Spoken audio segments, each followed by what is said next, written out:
Swastiastu.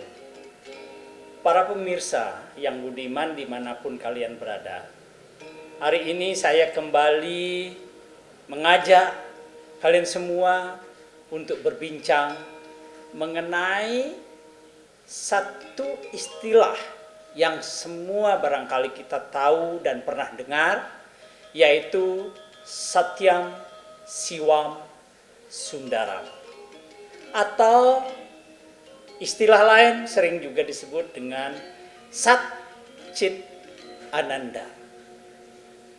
Bapak Ibu sekalian, ketika saya sekolah di Jawa, ketika saya bekerja di Jakarta, acap kali sahabat saya, kawan saya bertanya, "Pak Tri, mengapa kok setiap upacara agama di Hindu itu selalu kelihatan wah, selalu kelihatan semarak?" Pertanyaan berikutnya, apa enggak banyak ya menghabiskan uang? Ada enggak dasar filosofi dari seluruh rangkaian kegiatan itu? Umat sedharma yang berbahagia, dalam kehidupan manusia, terutama manusia Hindu, seringkali ada upacara-upacara 3 bulanan, potong gigi, pernikahan, ngaben, memukur, dan sebagainya. Dan itu dilaksanakan dengan melibatkan banyak kelompok masyarakat. Siapa saja? Ada sarati Banten, tukang Banten yang bikin sesajen. Ada para pemimpin upacara, ada para pinandita, ada para pandito. Terus tidak berhenti sampai di sana saja. Juga ada para seniman, tukang tabuh, para penari. Dalam kegiatan yang sama juga dipertunjukkan wayang, dipertunjukkan penet, rejang, sidakarya, dan sejenisnya. Saya ingin menjelaskan itu dengan konsep Satyam Siwam Sundaram. Hindu mengholistikkan antara paham kebenaran atau sat atau satya dengan kesucian yang disebut siwam atau cit, dan keindahan, kebahagiaan atau sundaram, atau juga sebut ananda. Di Hindu, ketika kita bicara tentang kebenaran, maka di sana kita akan ketemu dengan Panca Serada, bahwa orang Hindu percaya pada Tuhan yang disebutnya Sang Hyang Widi. Orang Hindu percaya kepada Atman yang tidak pernah mati. Ya. Yang ketiga, umat Hindu percaya pada apa yang disebut karma pala. Di video yang lain saya telah membahasnya.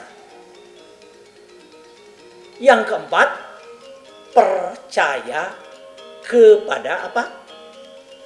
Punarbawa atau disebut dengan reinkarnasi.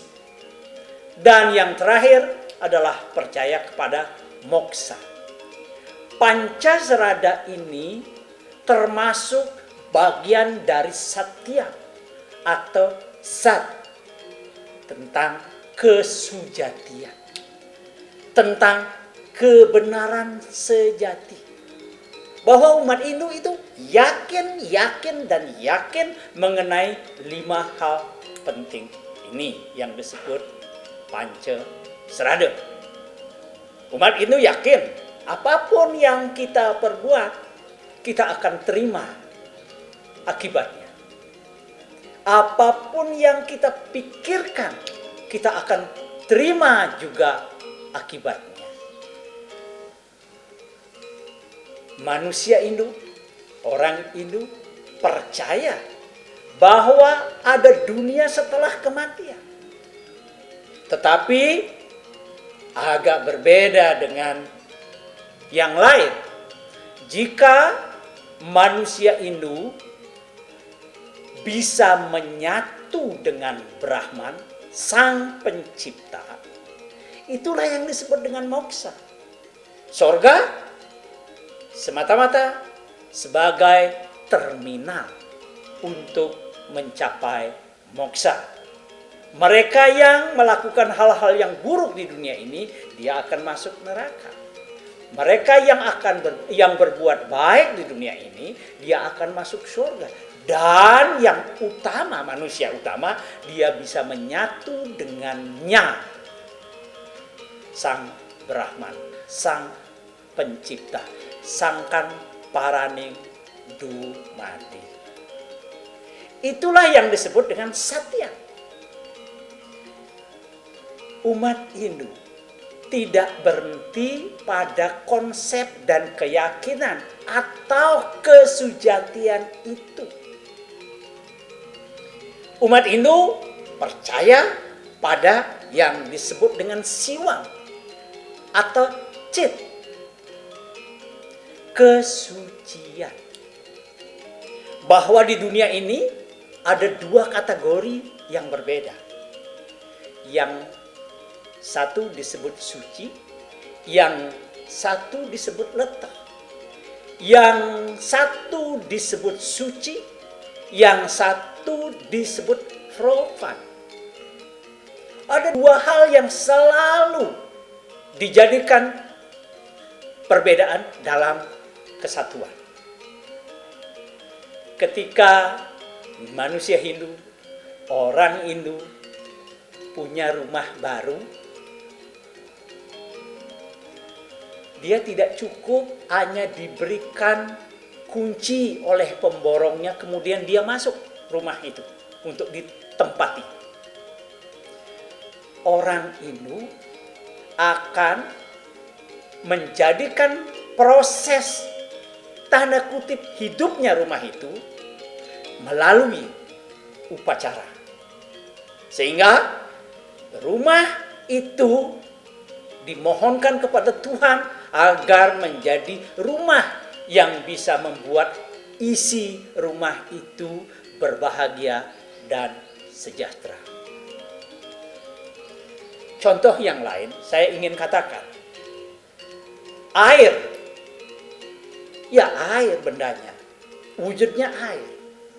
Tetapi air itu akan berubah namanya, fungsinya melalui upacara, melalui doa.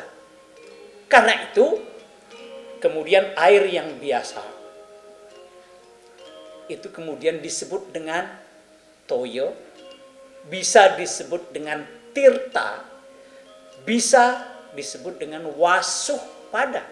Wujudnya tetap air, tetapi nama dan fungsinya berbeda melalui proses penyucian. Itu sebabnya air yang bersih belum tentu suci. Air suci akan lebih bagus juga kalau dia bersih. Jadi pendek kata, Hindu menempatkan siwam atau cit sebagai komponen kedua yang tidak bisa dilepaskan dengan konsepsi pertama tadi, satyam. Satyam, siwam. Dia memiliki keterkaitan. Kepercayaan kepada Atman akan diwujudkan dalam bentuk upacara suci yang disebut Malegya, Mamukur, atau Merorasi. Yang ketiga yang ingin saya sampaikan, bahwa Hindu juga mementingkan aspek Sundaram. Aspek Sundaram itu artinya aspek keindahan. Aspek kebahagiaan, keindahan yang menyebabkan orang merasa berbahagia. Bahwa persembahan kepada Tuhan melalui mantra, melalui japa, melalui meditasi juga harus diikuti dengan kesucian hati. Dan akan lebih ekspresif kalau itu disertai dengan persembahan dalam bentuk apa yang dihasilkan oleh bumi ini. Persembahan sebagai wujud terima kasih kepada Tuhan.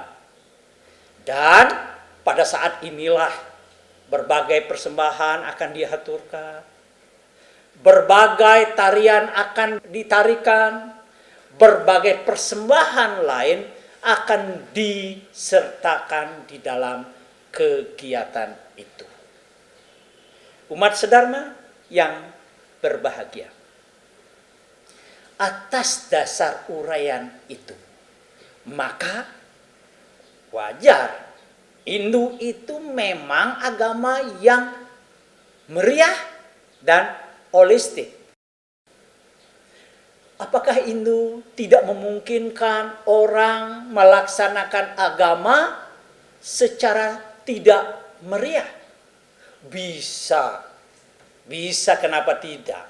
Orang japa, orang meditasi, orang yoga dapat menghubungkan diri dengan Tuhan dengan salah satu keyakinannya tadi, tetapi dia tidak bisa lepas dari aspek kesucian dan keindahan.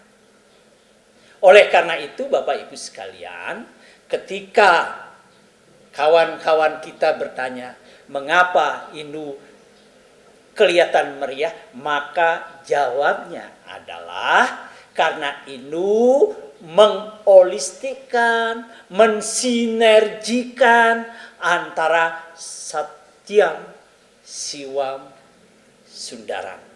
Kebenaran itu dilaksanakan dengan hati penuh kesucian dan keindahan sebagai bentuk penghormatan dan penghargaan kita kepada Tuhan yang Maha Esa. Ida Sangyang Widi Wase. Demikianlah umat sedharma dimanapun kalian berada, hal-hal yang ingin saya sampaikan. Semoga pemahaman kita tentang Satyam, Siwa, Sundaram atau tentang Sat, Cit, Ananda dapat membuka wawasan kita lebih dalam. Terima kasih. Om Santi, Santi, Santi, Au.